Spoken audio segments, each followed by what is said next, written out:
नारियल फोड़ करके क्रेडिट लेने का काम करते हैं। इंसान के हर कर्मों का रिजल्ट 5 साल के बाद आता है।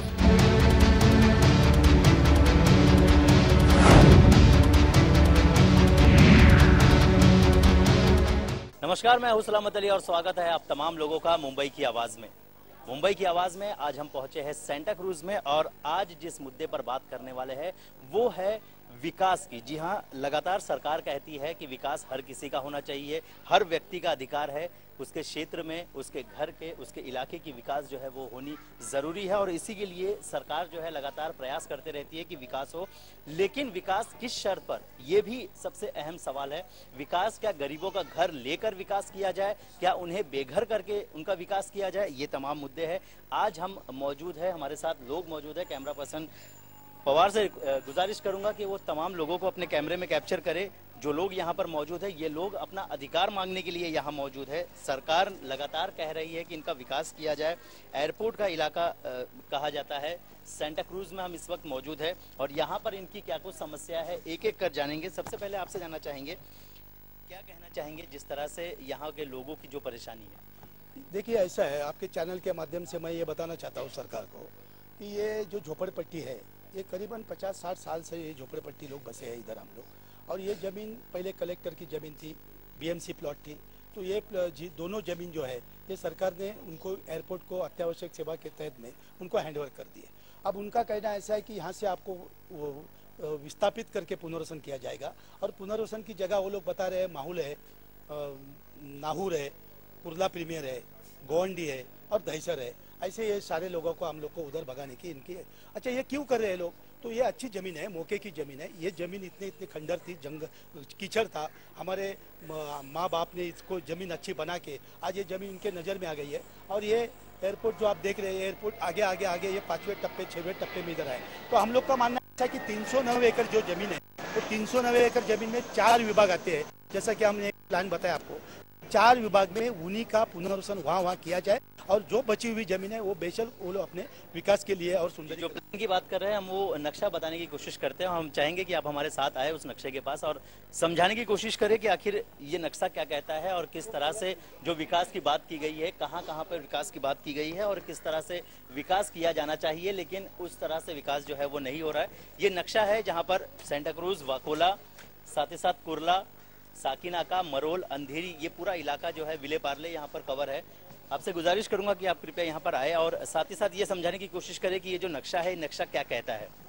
ये जो परिसर है, ये जो चकला है, वो सारा परिसर आता है बामनवाड़ा, अशोक सम्राट नगर, ये सारा परिसर वो आता है, पार्ला विभाग में आता है। ये जो परिसर है, ये सांता क्रूज, ये पूरा कलीना जामलीपाड़ा से लेके आशानगर, सेवानगर तक जाता है। और ये जो है परिसर, ये आप कुर्ला देख रहे हैं, जहाँ जरीमरी, बैल बाजार, ये सब परिसर आता है। और ये साकिनाका जो आता है वो अंधेरी से आता है, सफ़ेद पुल से लेके जो आता है पूरा एयरपोर्ट वगैरह सब उसमें आता है, जहाँ पर अपन सारगांव वगैरह बोलते हैं। तो ये 4 विभाग ने 309 एकड़ ज़मीन है, ये एयरपोर्ट का अंदर का परिसर है। और ये जो बाहर है वो 309 एकड़ ज़मीन है। 309 एकड़ ज़मीन में आज के तहत आज की डेट है उसमें 309 एकड़ में करीबन 1 लाख घर है और ये 1 लाख घरों का पुनर्वसन वही जगह पे अगर उस तरह से हो गया तो ये जो हमारा प्लान है, ये प्लान के तहत अगर वो लोग करते हैं तो उसमें बहुत आसान हो जाएगा।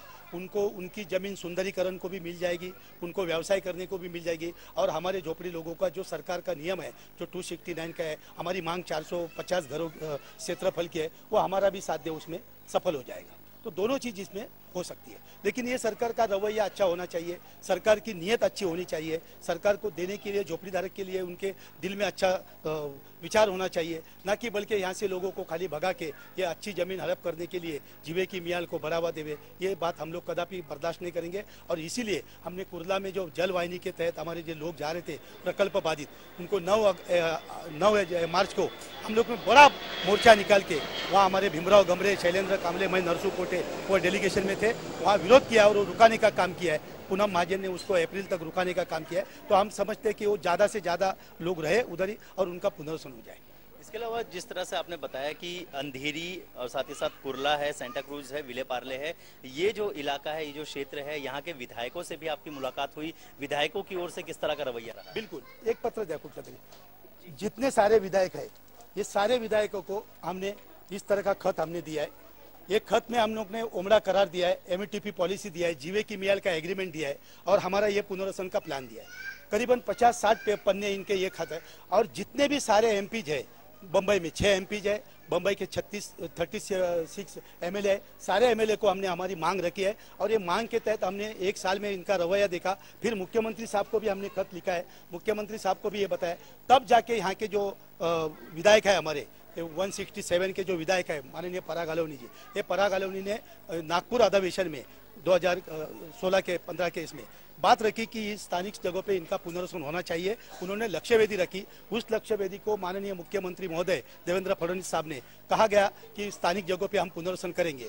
तो ये बात खाली कागज पे और पन्ने पे नहीं रह के, बल्कि बात नहीं रह के उसका जीआर एक्ट रेगुलेशन में पास करे और हमको जीआर पास के हमारे लोगों का जल्द के जल्द कैसे पुनर्वसन किया जाए। ये जैसा हमारा ब्लूप्रिंट हमने दिखा है वैसा वो लोग, सरकार अपना ब्लूप्रिंट तुरंत पब्लिश करे, आपके माध्यम से पब्लिश करे, ताकि लोगों में जो दहशत है, लोगों में यहाँ से शिफ्टिंग होने की जो डर है वो सब निकल जाए। और यही बात हम लोग बार बार इनसे कह रहे और ये नहीं मान रहे करके 21 मार्च को हम लोग आज़ाद मैदान में एक बड़ा लाक्षणिक 2-4-5 हजार लोगों का एक लाक्षणिक, सिर्फ कार्यकर्ता लोग जा रहे, आम पब्लिक नहीं जा रहे। हम लोग हर बस्ती से चारों जगह से हम लोग एक धरना आंदोलन कर रहे हैं और धरना आंदोलन में हम मुख्यमंत्री साहब को ये बताने वाले हैं, आप आके बयानबाजी करें कि आप पुनर्वसन कैसे करने वाले, तत्वता मान्यता दिए उसका आगे क्या कर रहे हैं। ये हमारी मांग 21 तारीख को रहेगी और ये सारे लोग 21 तारीख को आज़ाद मैदान पे जाके धरना धरने वाले हैं। बिल्कुल, कहीं ना कहीं शिफ्टिंग की बात की जाती है, लेकिन शिफ्टिंग यहाँ से, ये लोगों की जिंदगी यहाँ बीती हुई है, बचपना यहाँ बीता हुआ है, ऐसे में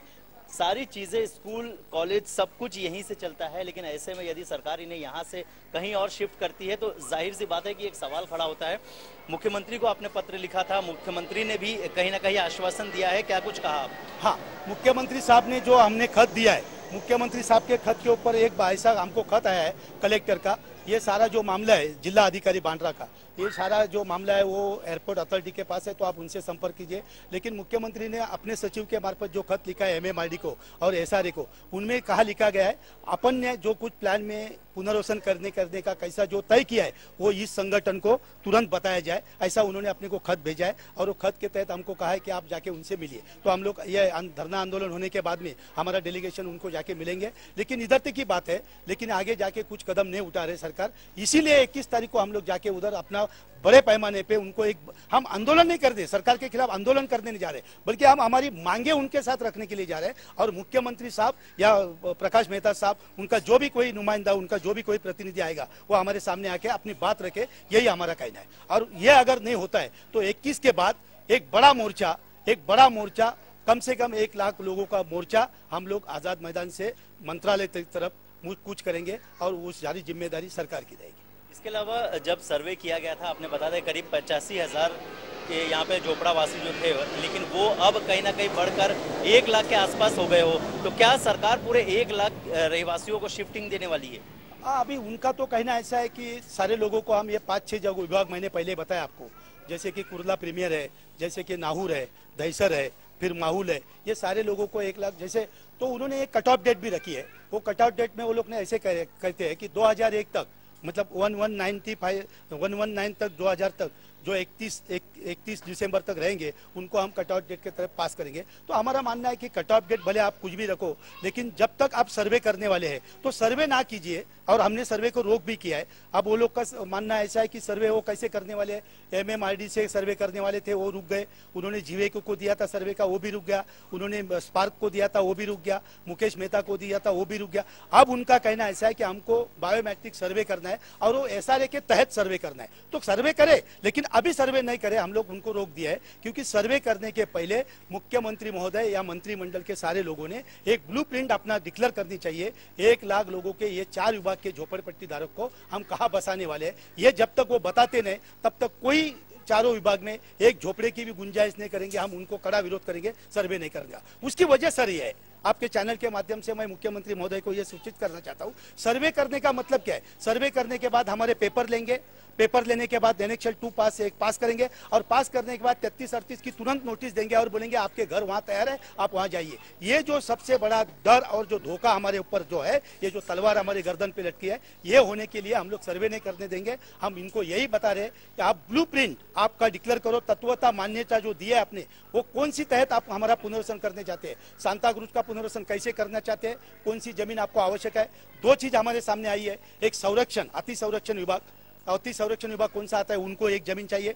दूसरी जो फनल है, फनल वहां से ऐसा है सर, इधर से नहीं है, वो फनल ऐसा, एक फनल ऐसा उधर कुर्ला से, जरीमरी से, तो ये 2 फनल की जगह वो लोग लेने वाले। तो 2 जगह वो डिक्लेयर करे कौन से बस्ती, चारों विभाग से नगर हमारे उसमें आते हैं और वो नगर कौन सी बस्ती आपको चाहिए, डिक्लेयर करने के बाद ही हम तय करेंगे आपको सर्वे करना देना। अच्छा, दूसरी उसमें एक बात ऐसी है कि ये जो सती संरक्षण जो बात कर रहे, तो मैं हमारे सारे बस्ती के झोपड़पट्टी के धारकों से एक आपको आपके माध्यम से सरकार को और जो भी संबंधित यंत्रणा है उनको 101% बताना चाहता हूँ। हमारी झोपड़ी, झुकी झोपड़ी जो यहाँ बसी है 50 साल 60 से, तब जाके ये संरक्षण इसका हुआ है। ये एयरपोर्ट के हकदार हम है, इसके सिपाही हम है, हमारे बदौलत ये संरक्षण इधर ये सुरक्षित है, नहीं तो ये भी सुरक्षित नहीं रहता। तो हम लोग इनके कवच है, संरक्षण कवच, तो हमको क्यों भगाया जा रहा है। और यही हमारे दिल में जो बड़ी बात है, ये सरकार ने उसको डिक्लेयर करना चाहिए, तब तक हम सर्वे करने नहीं देंगे। बिल्कुल। इसके अलावा महिलाएं हमारे साथ मौजूद है। कहा जाता है कि ज्यादातर समय जो है वो महिला अपने घर में देती है।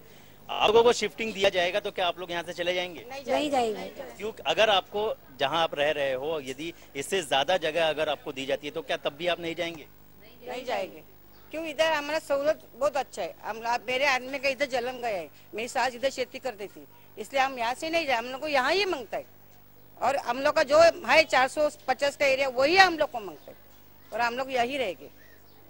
स्कूल हम लोग का नजीक है, बस स्टॉप नजीक है, मार्केट नजीक है, सब कुछ काम धंधा बर्तन घिसते हैं वो भी नजीक है, इसलिए हम लोग को इधर ही मांगते हैं। बिल्कुल। शिफ्टिंग की यदि बात करता है तो शिफ्टिंग नहीं चाहिए, लेकिन उसकी जगह पर जो है वो लोगों को जो है वो यहीं पर रिहैब करके यहीं पे उन्हें जो है वो जगह दी जाए, ताकि क्योंकि उनकी जिंदगी यहाँ बीती हुई है। आपसे जानना चाहेंगे, आप क्या कहना चाहेंगे, शिफ्टिंग यदि दी जाएगी आप लोगों को तो क्या आप लोगों को मंजूर है? नहीं, कदापि नहीं, क्योंकि यहाँ पर कई लोग इतने पुराने बसे हुए हैं, सब कम से कम 80-100 साल से, और उनका जो यहाँ इस जमीन से नाता है वो तोड़ना उनको मुश्किल है। इसके लिए करना तो कदापि गैर है।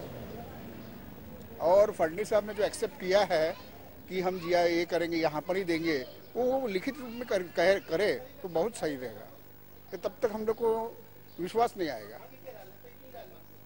चलिए, यहाँ पर चर्चा जारी रखेंगे, लेकिन यहाँ वक्त हो गया एक छोटे से ब्रेक का। ब्रेक के बाद भी चर्चा जारी रहेगी और साथ ही साथ और भी लोगों से बात करेंगे और जानेंगे कि उनकी क्या कुछ राय है। यहाँ रुकेंगे एक छोटे से ब्रेक के लिए।